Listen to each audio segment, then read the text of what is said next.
Pertanyaan pertama saya, Gus, ada keterangan begini. Jalan menuju Allah itu termasuk dimensi di atas, di luar akal. Kalau ada orang mengatakan saya bisa langsung sendiri kepada Allah, tandanya orang itu tidak tahu akan utusan yang sebenarnya sekarang ini siapa. Yang kedua, selama umat Islam tidak bisa mengocok energi yang tersimpan di dalam, selama itu umat Islam tidak akan mencapai sasaran yang sebenar-benarnya. Yang ketiga, siapapun orangnya munajat kepada Allah tanpa memakai faktor yang tak terhingga, orang itu tidak akan dikabulkan oleh Allah. Sekian, Gus.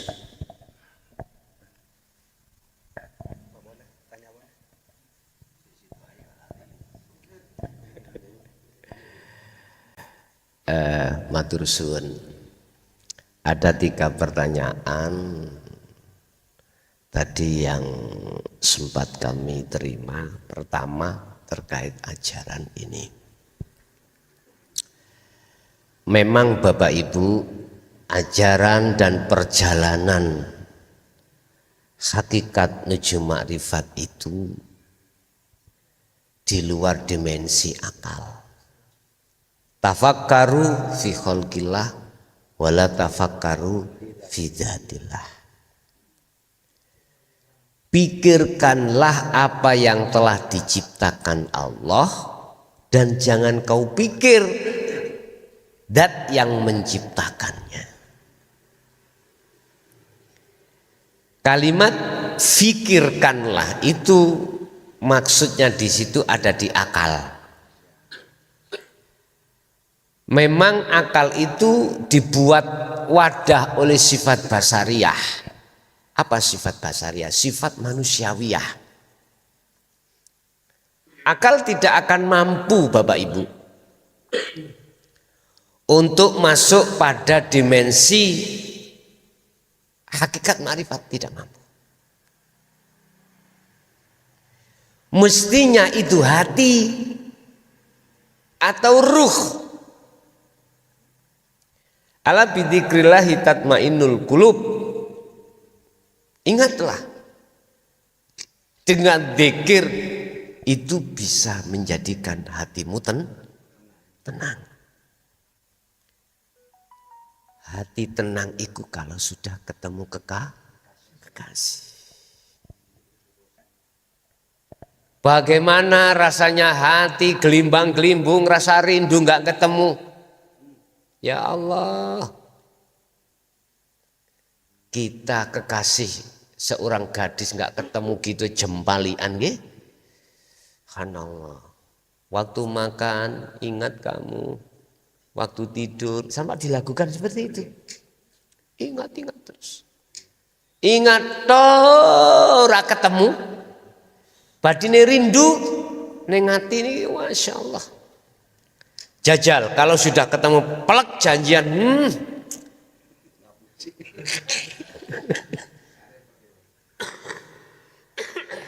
Memang betul tentang zat itu dimensi akal itu nggak akan mampu.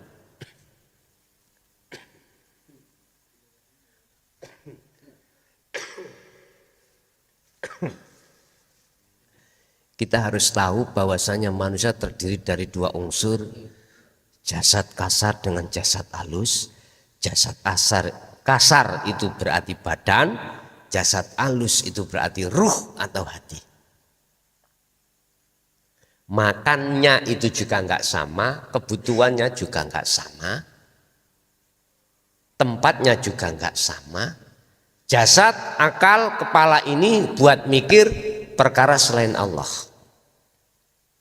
Akhirnya dikasih hukum di dalam fuqaha, dalam fikih, sehingga bisa membedakan mana haram, mana halal, mana wajib, mana sunnah, mana dan lain sebagainya. Itu perbekalan dari jasad itu sendiri. Lah ini kalau diranahkan terhadap zatnya, mohon maaf, nggak akan mampu, bukan tempatnya. Mestinya ranahnya hati. Jadi maksudnya gak oleh mikir, gak boleh mikir tentang zatnya itu akal. Kan mesti mafhum mukhalafahnya apa? Ya, mestinya kan gitu. Wala tafakkaru fi dzatihi atau fi dzatillah, mafhum mukhalafahnya apa itu? Artinya kebalikan maksudnya apa? Ternyata Bapak Ibu, letak zat itu tempuhannya ada di hati. Mengenalnya pada yang memiliki nama Allah jangan akal tapi harus dengan hati. Makanya hati akan bisa tenang tatkala hati iku mau berzikir sampai bertemu Allah.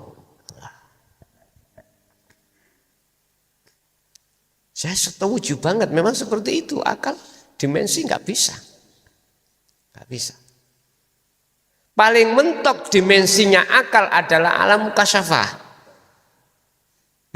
Ayo siapa kuno sing biasa mukasyafah? Ayo. Nggak apa-apa itu pengalaman jenengan. Enak jadi orang sakti. Ayo, insyaallah. Nggak apa-apa itu proses gitu. Harapan saya suatu saat naik ke musyahadah gitu ya. Yes, itu satu. Memang betul karena bukan dimensinya akal, maka akal tidak akan pernah bisa sampai pada Allah. Yang kedua, pertanyaan apa tadi? Lupa.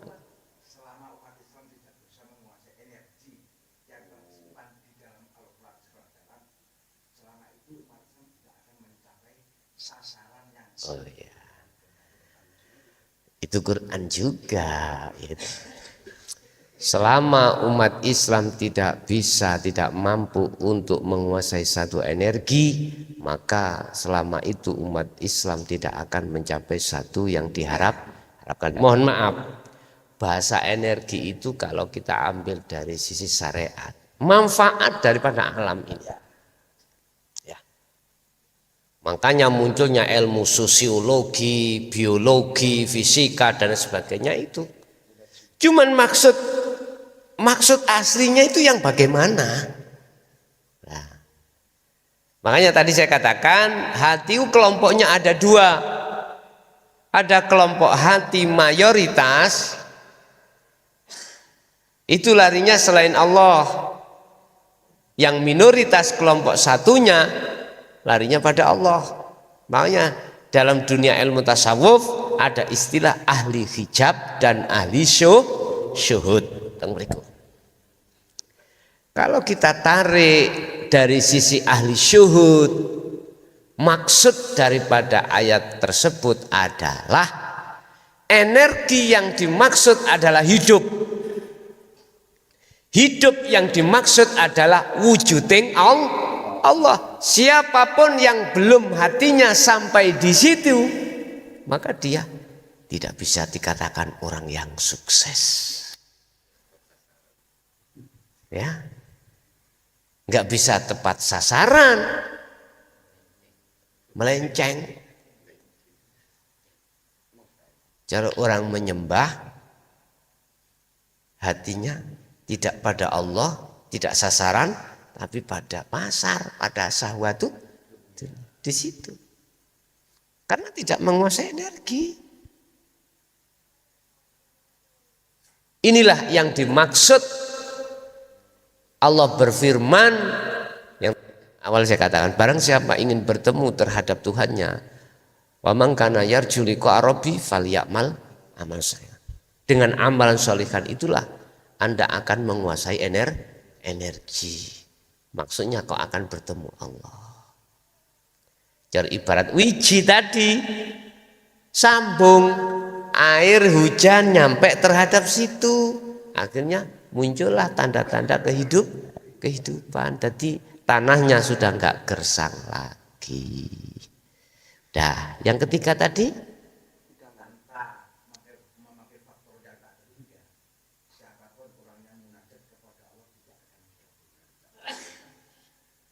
memakai faktor yang tak terhingga. Oh ya, Itulah maksudnya tendensi. Ngapunten nggih. Di dalam dunia ilmu tasawuf namanya uzlah atau suluk atau zuhud, tujuannya wusul pada Allah toh. Munajat tujuannya wusul pada Allah. Oke. Satu sisi bentuk munajatnya adalah untuk menafikan sesuatu selain Allah di dalam hati. Dengan cara begitu maka akan bisa sampai pada Allah. Oke, tujuannya munajat yakfur bitaghut wa yu'min billah. Oke, tujuannya seperti ini. Tetapi manakala ketika tujuan sampean ini sudah berjalan, berarti jenengan ketika suluk kok hati masih ada tendensi sampak buta, tidak akan pernah sampai pada Allah. Tujuannya pengen wusul toh Pak ya. Tapi kok ning atiku lekas dong wusul, tujuan di bawah itu ning ati. Enggak akan bisa sampai. Berarti terus bagaimana? Ya betul, semakin menjauh. Terus bagaimana? Udahlah ikuti rasa di dalam dirimu, sekalian saja hatimu tidak merasa diri kau yang melakukan. Baru ini cepat. Makanya bulan puasa kemarin saya sampak memberikan satu jaminan. Saya deadline 40 hari pasti kau bisa makrifat. Dengan catatan bla bla bla bla. Termasuk ketika saat suluk, jangan kau bawa terus niat kau untuk usul pada Allah. Lepasan. Caranya bagaimana? Ya lewat sirul asrariku sudah. Urusan kau makrifat di fana, di kamil, di bako, ya urusannya Allah. Tapi jaminan 40 hari kau akan bisa. Lah, saya teringat sejarah Nabiullah Musa alaihissalam. Ya. Ketika saat beliau diperintahkan Allah merguru terhadap Nabi Khidir, hanya karena gara-gara protes Nabi Khidir ke Nabi Khidir, Nabi Musa pisah dengan Nabi Khidir. Kan belum lulus. Akhirnya dihukum Allah munajat 40 hari di Gunung Turis Sinai. Sampai toh? Nyampe. Oh, berarti jamaah-jamaah ini bisa sampai di situ. Yang penting sudah dibekali ilmu, caranya munajat bagaimana, tinggal berjalan saja.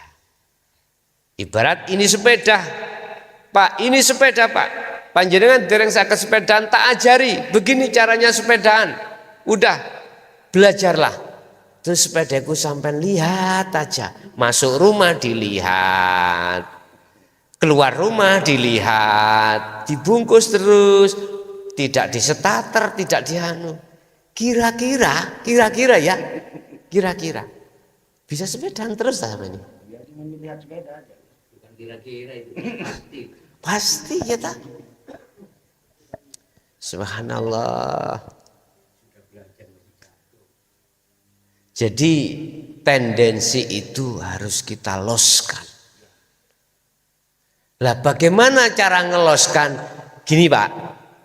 Hidup pada diri sampean itu siapa? Allah.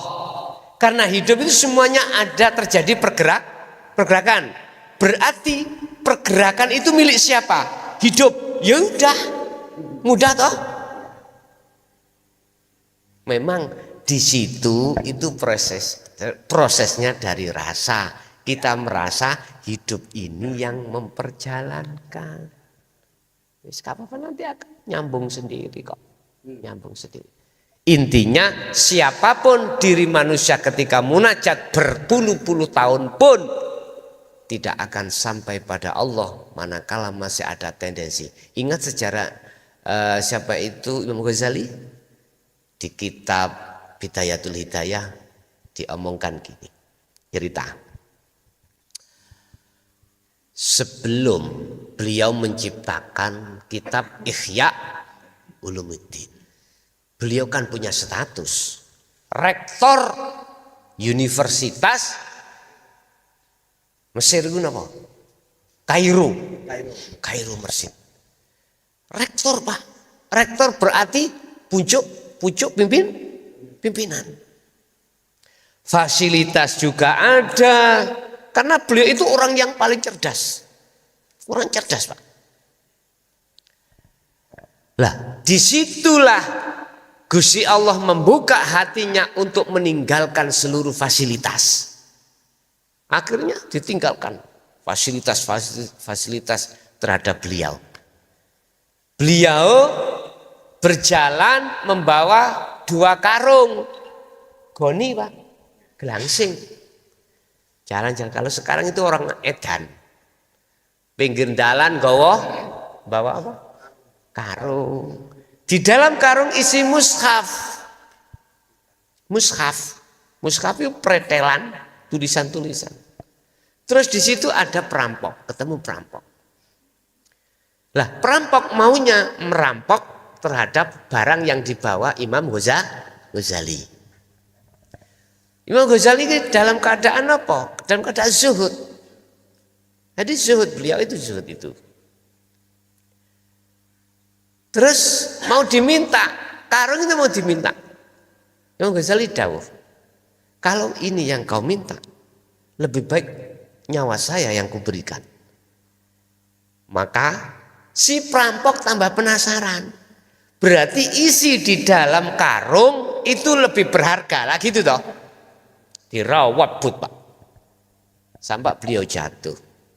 Ketika dibuka oleh si perampok karung itu isinya kertas-kertas, akhirnya jawab, oh wong gendeng. Loh, gendeng bagi dia, bagi perampok. Tapi mutiara bagi Imam Ghazali dan kita sebagai ya, wong isinya ilmu ya dah. Subhanallah. Akhirnya tidak ada satupun amaliyah yang diterima oleh Allah Imam Ghazali ketika saat beliau mengarang. Di situ ada laler Pak ya, mencelok di asba masih mau beliau mencelupkan, dia uzlah. Berarti yang nyata Allahnya, dia nggak jadi menunggu laler itu kenyang kemudian pergi. Dikatakan dalam satu makalah, amaliyah seluruh Imam Ghazali tidak ada apa-apanya kecuali hanya itu yang berbobot di mata Allah. Berarti apa?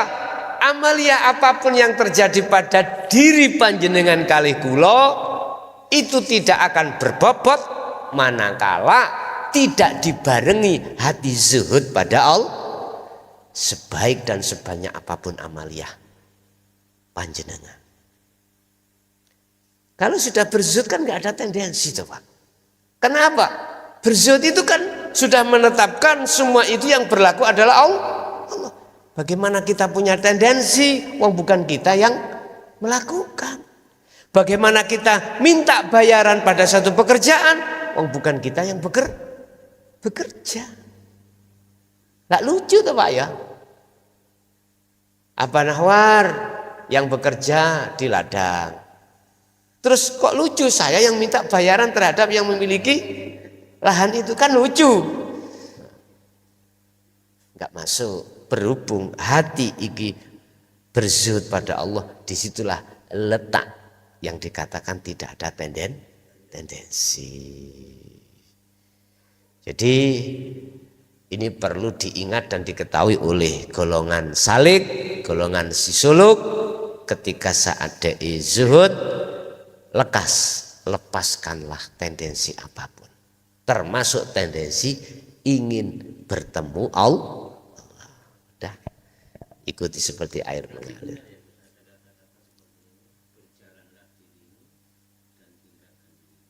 Betul sekali. Perjalanan dirimu berarti kita harus sam'an wa ta'atan. Tinggalkanlah dirimu berarti harus melepaskan keakuannya makhluk yang berjalan. Betul sekali Pak. Dalam termasuk melampaui prosesi sirul asrar. Nggih.